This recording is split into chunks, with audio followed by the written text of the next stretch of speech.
What's up sa inyo mga kalikot, JP Tech PH here at meron tayong package galing Candelaria, Quezon Province. Ito ang pinadala kasi ipapagawa ito. Ito ang Platinum K-Box 3 na SD card SD card na KS series. So, buksan na natin tong unit para makita nyo guys. Without further ado, let's get started. So, ito yung ating package from Candelaria, Quezon. So, ang problema nitong K-Box 3 na to is gusto niyang i-update yung firmware nito na para gumana daw yung kanyang keypad.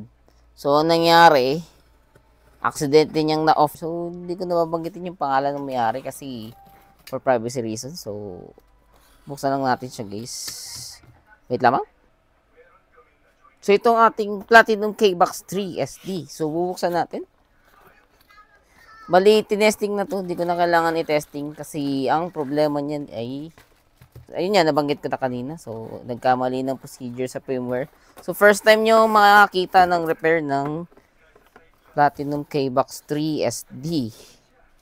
At isa rin tong entry-level karaoke player along with Reyna 4. Yung Negosyo Partner Series.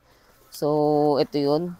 At yung Alpha 2. Yung Alpha 2 na bagong labas. So, ito yung harap ng ating Platinum K-Box 3 SD. So, ngayon nyo palang makikita yung guts nito. So, bubuksan natin guys. Wait lamang. A few inches later. So, ito ang guts ng ating K-Box 3 SD. So, guys, makikita nyo naman. Ang laki ng board guys. Ito ang isa pang Platinum karaoke unit na may Platinum Link capability. Ayan, nakikita nyo yung kanyang Wi-Fi module, ESP board. At ito lang yung laman niya guys. Napaka-simple lang ng laman nito. So, dito tayo sa kanyang back. Kung mapapansin nyo guys, hindi na siya gumagamit ng RCA. So, ang gamit na lang niya is TRRS. Kumbaga, pahirapan to guys kung nasira kasi TRRS yung gamit niya.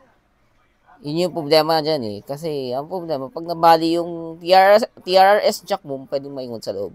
So, ito yung kanyang 32 gig na Strontium Nitro SD card. Ito ang kanyang Strontium Nitro 32 gig. Hindi ko alam kung anong volume to. Malalaman natin mamaya after natin i-flash yung firmware. So, guys, tanggalin na muna natin yung EEPROM niya kasi ito yung problema. Ayan. So, mabilis lang naman yan tanggalin. Magbabalik naman ako. So, ito guys, tatanggalin na natin yung,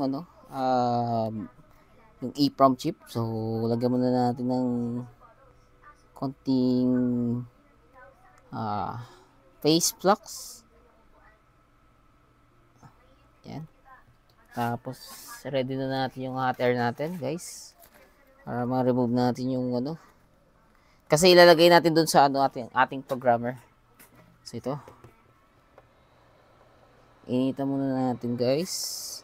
Nakikita nyo ba? Kung nakikita nyo, okay lang. Kasi, medyo weird kasi yung camera angles ko. Kaya, kailangan ko nang ayusin. Okay, ito na. Tinatanggalan natin yung EEPROM chip.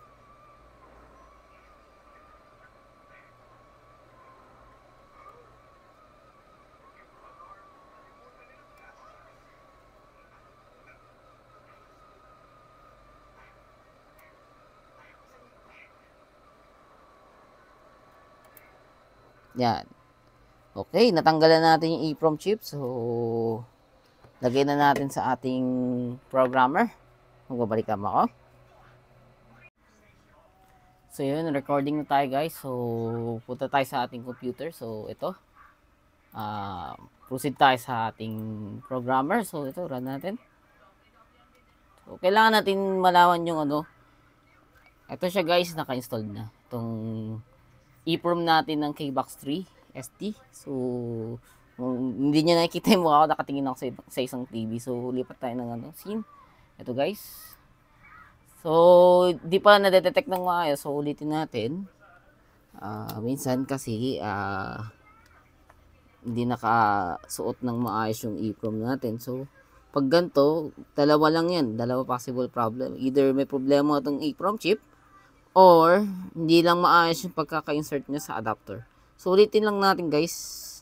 Pag lumabas lang yun, ulit-ulitin nyo lang. Minsan gumagana. Minsan nag-okay naman siya kapag firm naman yung connection nyo ng sa ECP 2019 Plus.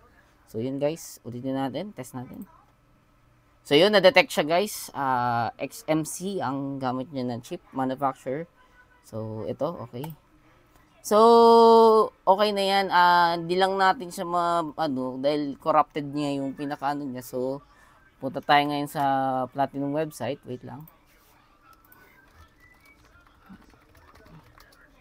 Doon natin kukunin yung firmware niya, guys. Kasi nagkamali kasi siya ng paraan ng pag-flash. So, dito lang sa Platinum Karaoke website. Punta lang kayo dito sa firmware update.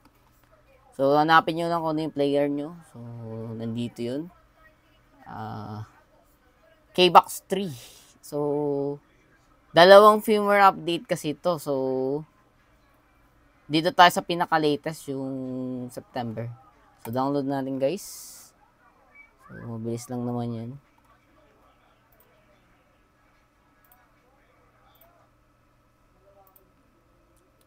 So, wait lang natin yan. Medyo dalawa kasi yung maglilitaw. So, okay. Downloaded na. So, ginawa na natin. Tingnan natin guys. So, yun. Ito yung firmware ni So, ang gagawin natin dyan guys, ipo-force flash natin yan dahil wait lamang, magbabalik naman ako.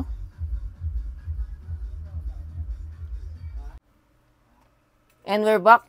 Naputol tayo kasi guys, aksidente kasing may nagpapatugtog. So, hindi tayo pwede mag-play ng songs in background dahil makaka-copyright tayo. So, yun yan guys.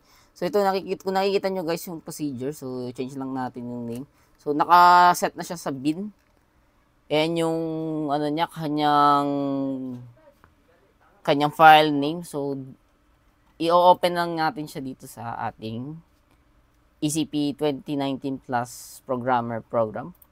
So, hanapin nyo lang kasi madali lang naman niya siya hanapin. Nasa downloads lang siya.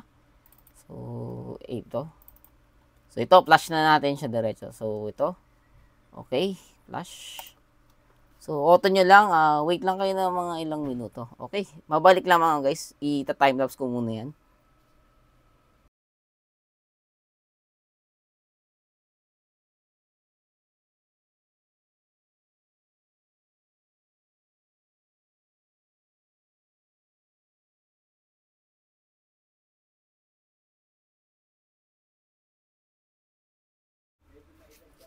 Okay, flashing success na. So, tatanggalin na natin yung guys. Oh, ito.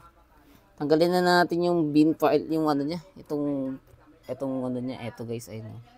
Tanggalin na natin, install na natin dun sa sa KBox 3. So, magbabalik lamang ako. 1 minute 37 seconds later. So, ito guys, tatandaan nyo guys, pag gusto nyo ibalik yung EEPROM chip, remember nyo lang yung parang dot sa pinaka-ibaba. Yan yung natin, pin number 1. So, bawal mo baliktad yan guys kasi masisira ang ating EEPROM chip. So, install na muna natin siya guys. Pabalik lang ako. 15 minutes later. So, ito na yung ating Platinum KBox 3 SD. So, ready na to. Saksak na natin siya guys. So, wait lamang.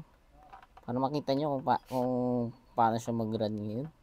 So, problema lang natin guys kasi dahil kakaiba yung gamit niya na AV jack. Mag-improvise muna tayo. Okay, saksak na natin.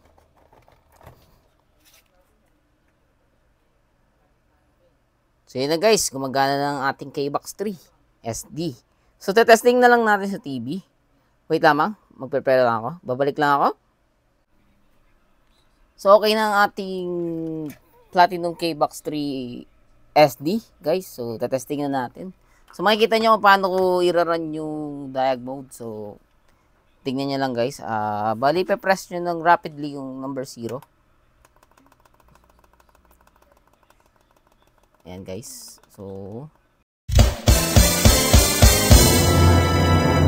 yun na yan, guys. So, try natin i-press 1 2 1 2. Ewan ko kung magbabago yung auto off niya. So, naka-auto on na to guys eh. So, hindi ko alam kung ubra yan. Kaya try natin mamaya yan kung may standby o na-standby na to mamaya. Wait lang, kasi medyo hirap pindutin yung remote niya guys. Ayan. Hirap pindutin yung remote niya. Medyo hard press. Ayan. Buti pa yung... So, okay na yan guys.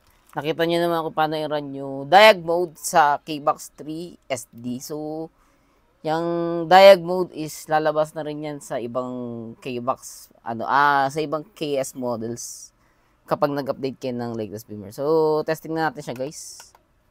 Okay, off muna natin.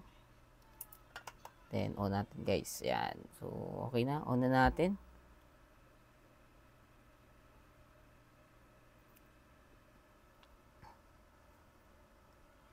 So, kailangan ko lang mag-switch ng BGB. Kasi mahirap na. Makaka-copyright tayo. So, okay na. Naka 3D. So, try tayo. 5. Play. Yan. Okay na.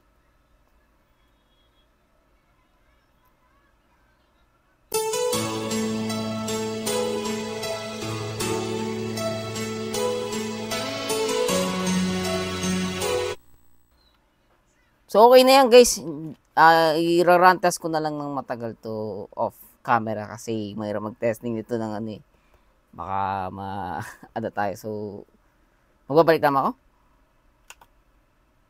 Later that same evening. So, success na ang ating Platinum KBox 3 SD guys. So, baka mamaya mag-Facebook live na lang ako para sa initial run test nitong unit na to para malaman natin kung tatagal pa siya. Okay, mag-switching lang tayo ng camera modes. Okay, success na ang ating KBox 3 SD. So, isasarado ko na lang siya guys mamaya-maya. So, kung may tanong kayo or further inquiries, visit lang kayo sa aking Facebook page para sa para lang sa tanong at sa inquiries. Nag-accept po tayo ng home service within Luzon area. Okay guys, ito nga pala si JP Tech PH. Kita-kits sa another vlog natin at maraming salamat sa inyong panonood. Bye-bye!